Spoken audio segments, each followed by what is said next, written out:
नमस्कार, NaukriNews.com में आपका स्वागत है। बाबा रामदेव ने कहा नहीं देता जवाब पूछ पाड़ लेगा क्या। करनाल का वो एक अदना सा रिपोर्टर जिसका लोग नाम तक नहीं जानते हैं, उसने बाबा की पूछ पाड़ ली है। एक रिपोर्टर ने जो सवाल पूछे हैं उनका जवाब बाबा रामदेव को देते नहीं बना। बाबा रामदेव की पूरी शख्सियत, बाबा रामदेव का पूरा चरित्र सिर्फ 3 सवालों से ज़मीन पर आ गया। ये है ताकत एक सच्चे पत्रकार की, एक ऐसे पत्रकार की जो किसी एयर कंडीशन दफ्तर में नहीं बैठता, जिसको लाखों रुपए वेतन नहीं मिलता, जो करनाल में काम करता है, दुपहिया वाहन पे धक्के खाता है।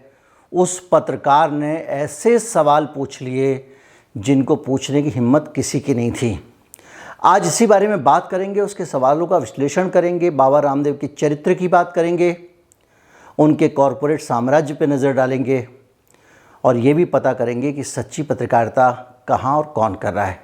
कहीं मत जाइए, चैनल को सब्सक्राइब कर लीजिए। हमारा UPI ID डिस्क्रिप्शन में है, उसके ज़रिए आप हमको भुगतान कर सकते हैं। हमारा बारकोड भी कई जगह दिखाई देगा, उसके ज़रिए भी आप बारकोड स्कैन करके भी आप भुगतान कर सकते हैं। मैं अभी हाजिर हुआ।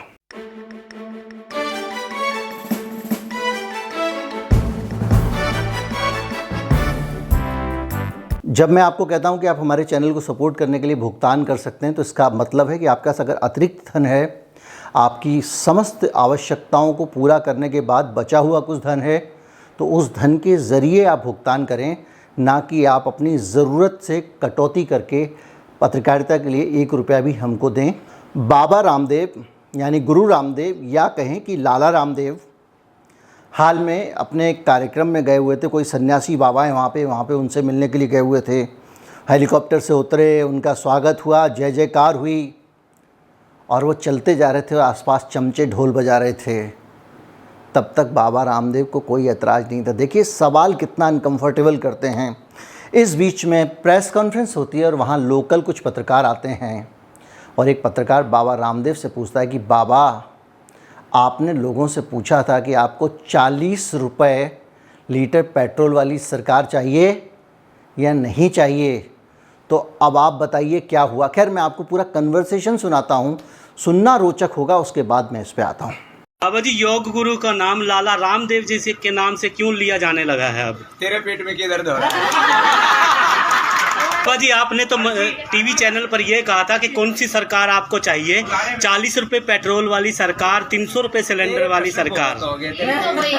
बाबा जी, आप ही ने कहा था सरकार बनी थी, आप ही ने कहा था। बाबा जी, आपने कहा था कि नहीं कहा था? बाबा जी, मैंने कहा था पूछ पड़ेगा मेरी।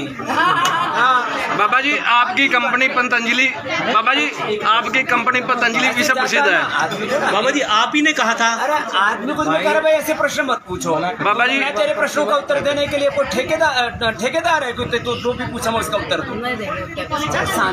जब एक बात कह दी, थोड़ा सभ्य बनना भी सीखो। बाबा जी, आप ये बताओ, सभी टीवी चैनल पर आप ही की बाइट चली थी और लोगों ने विश्वास किया था। दी थी और अब नहीं देता, कर ले क्या करेगा?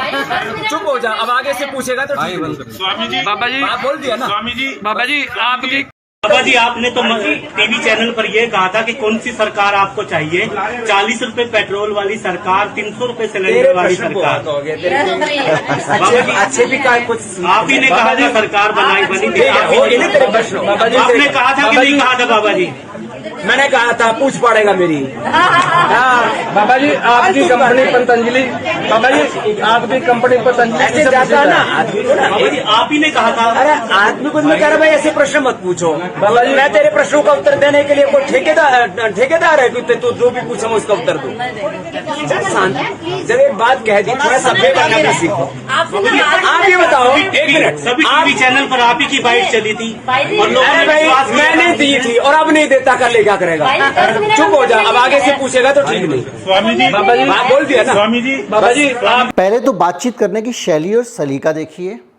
एक पत्रकार से, वो भले ही आपसे उम्र में छोटा हो या बड़ा हो, वो बहुत मामूली आदमी हो और आपके पास बहुत धन है, वो एक ऐसा आदमी है जो सिर्फ जनता के लिए लड़ रहा है, जनता के लिए खड़ा हुआ है और आपके साथ में पूरा सत्ता संस्थान का छत्र छाया आपके ऊपर है, उसके बावजूद आपको ये अधिकार नहीं है कि आप मवालियों वाली भाषा में उससे बात करें।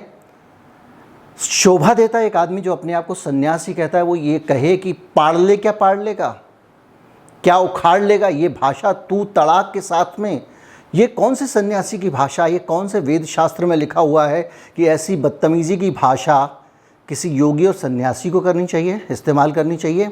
ऐसा कहाँ लिखा है कि एक आदमी जो इतना बड़ा आदमी हो, जो अपने आप को इतना बड़ा समझता हो और जिसको इतना बड़ा स्थापित किया गया हो, वो आदमी ऐसी भाषा का इस्तेमाल करे?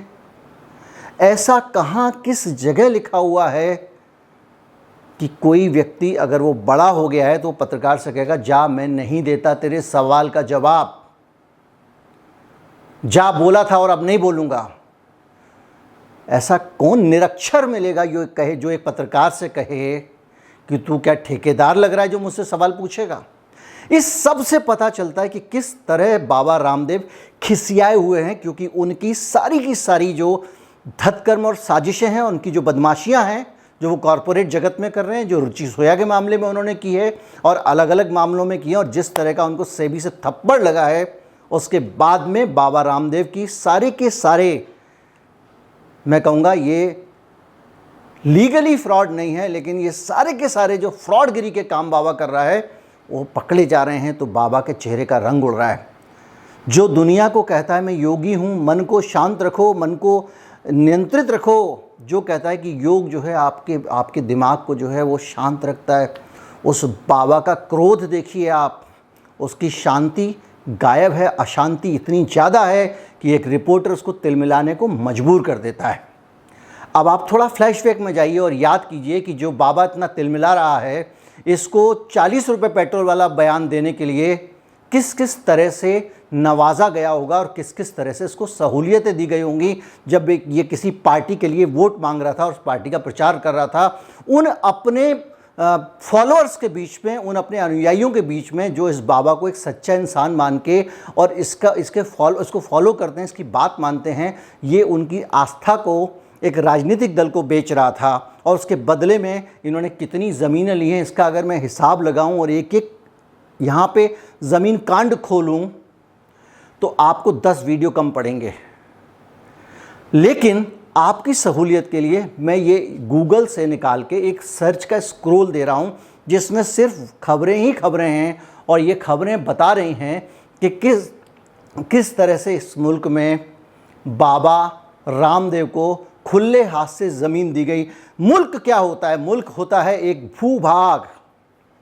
संस्कृति 2-3 देशों की मिल सकती है, नागरिकता 2-3 देशों की हो सकती है, कानून 2 देशों में एक सा हो सकता है, लेकिन भूभाग एक एक्सक्लूसिव चीज़ होती है। और इस देश की ज़मीन पे यहाँ पे रहने वाले जितने भी 130, 140, 150 करोड़ लोग हैं, उनका बराबर का हक है। और उस ज़मीन को हमारी सरकार खुले हाथ से बाबा रामदेव को बांट रही है। बाबा रामदेव वैसे तो त्यागी और सन्यासी हैं, लेकिन कंपनी में बोर्ड ऑफ डायरेक्टर में उनके भाई होते हैं, जो आदमी अपना घर त्याग चुका है। हमारे सामने उदाहरण है, योगी आदित्यनाथ अपने पिता के अंतिम संस्कार में नहीं गए थे क्योंकि वो सन्यासी हैं, अपना घर छोड़कर आ चुके हैं। दूसरी तरफ बाबा रामदेव है, जिसके परिवार के ही सारे लोगों को बुला बुला के उसने कंपनियों में बड़ी बड़ी जगहों पर रखा हुआ है, डायरेक्टर बनाया हुआ है। ये आप देख लीजिए, सामने मैंने ये वॉल स्ट्रीट जर्नल का एक स्क्रीनशॉट डाला हुआ है कि कितनी कंपनियों में बाबा रामदेव के फास्ट फ्रेंड डायरेक्टर हैं और कितनी में उनके भाई डायरेक्टर हैं।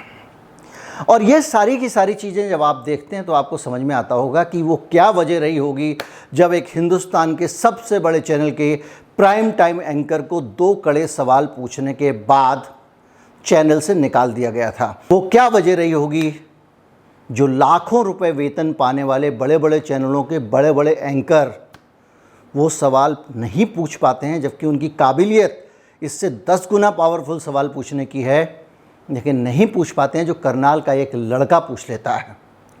और वो ही वजह है जो हमको बताती है कि इस देश का मीडिया बिकाऊ है, इस देश का मीडिया बिका हुआ है, वो मंडी में बैठा हुआ है। बाबा रामदेव विज्ञापन देता है, और जो विज्ञापन के कारण किसी चैनल की, आज बाबा रामदेव की इन बदतमीजियों पे देखिए जरा, प्राइम टाइम पे कितनी चर्चा होती है। कितने चैनल सवाल पूछते हैं कि आपने मीडिया से ये क्यों कहा कि तू क्या पाड़ लेगा।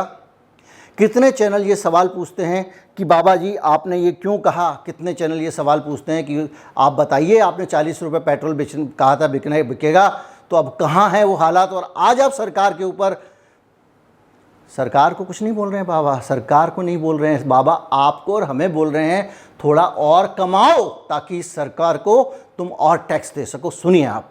सर, इस सरकार में भी पेट्रोल डीजल के दाम लगातार बढ़ते हुए नजर आ रहे हैं। आपने तो कहा था कि बीजेपी आएगी तो शायद पेट्रोल डीजल के दाम कम होंगे।